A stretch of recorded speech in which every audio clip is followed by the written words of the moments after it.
Letters to a Young Poet by Rainier, Maria Rilke.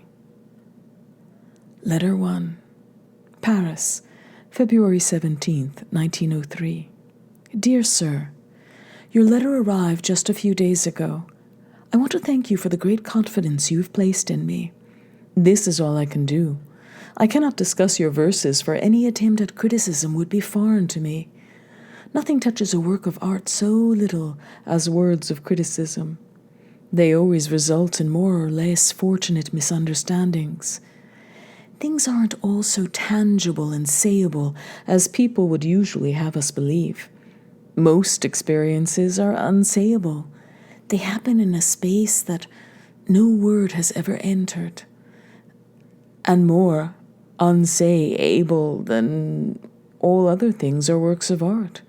Those mysterious existences whose life endures beside our own small transitory life. With this note as a preface, may I just tell you that your verses have no style of their own, although they do have silent and hidden beginnings of something personal. I feel this most clearly in the last poem, My Soul. There, something of your own is trying to become word and melody. And in the lovely poem to Leopardi, a kind of kinship with that great solitary figure does perhaps appear. Nevertheless, the poems are not yet anything in themselves, not yet anything independent.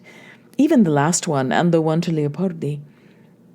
Your kind letter which accompanied them managed to make clear to me various faults that I felt in reading your verses, though I am not able to name them specifically.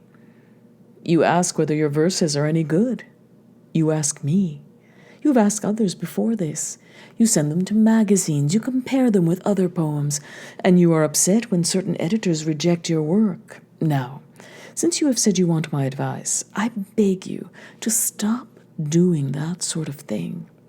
You are looking outside, and that is what you should most avoid right now. No one can advise or help you. No one. There's only one thing you should do. Go into yourself. Find out the reason that commands you to write. See whether it has spread to its roots, into the very depths of your heart. Confess to yourself whether you would have to die if you were forbidden to write. This, most of all. Ask yourself, in the most silent hour of your night, must I write? Dig into yourself for a deep answer, and if this answer rings out in assent, if you meet this solemn question with a strong, simple I must, then build your life in accordance with this necessity. Your whole life, even into its humblest and most indifferent hour, must become a sign and witness to this impulse. Then come close to nature. Then, as if no one had ever tried before, try to say what you see and feel and love and lose. Don't write love poems. Avoid those forms that are too facile and ordinary. They are the hardest to work with, and it takes a great, fully ripened power to create something individual where good, even glorious traditions exist in abundance. So, rescue yourself from these general themes and write about what your everyday life offers you. Describe your sorrows and desires, the thoughts that pass through your mind, and your belief in some kind of beauty. Describe all these with heartfelt, silent, humble sincerity. And when you express yourself, use the things around you, the images from your dreams, and the objects that you remember.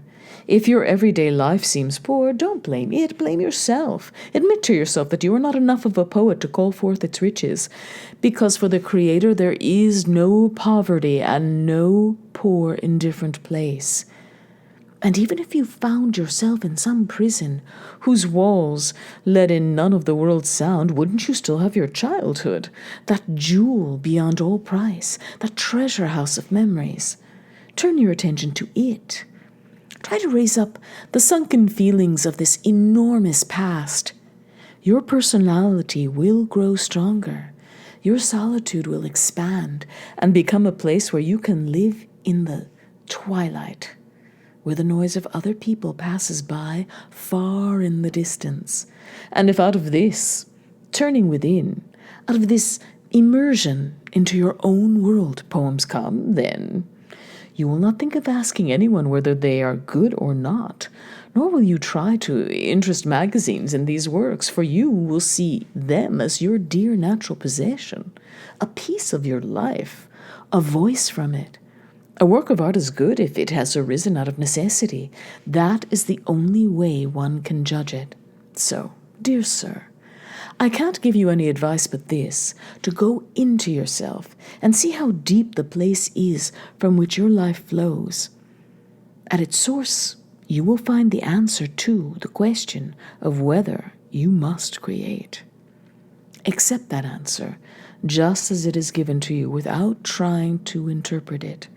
Perhaps you will discover that you are called to be an artist. Then take that destiny upon yourself and bear it, its burden and its greatness, without ever asking what reward might come from outside. For the Creator must be a world for himself, and must find everything in himself and in nature, to whom his whole life is devoted. After this descent into yourself and into your solitude, perhaps you will have to renounce becoming a poet. If, as I have said, one feels one could live without writing, then one should write at all. Nevertheless, even then, this self-searching that I ask of you will not have been for nothing. Your life will still find its own paths from there. And that they may be good, rich, and wide is what I wish for you, more than I can say. What else can I tell you? It seems to me that everything has its proper emphasis.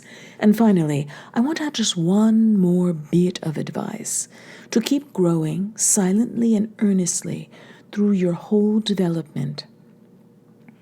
You couldn't disturb it any more violently than by looking outside and waiting for outside answers to questions that only your innermost feeling in your quietest hour can perhaps answer.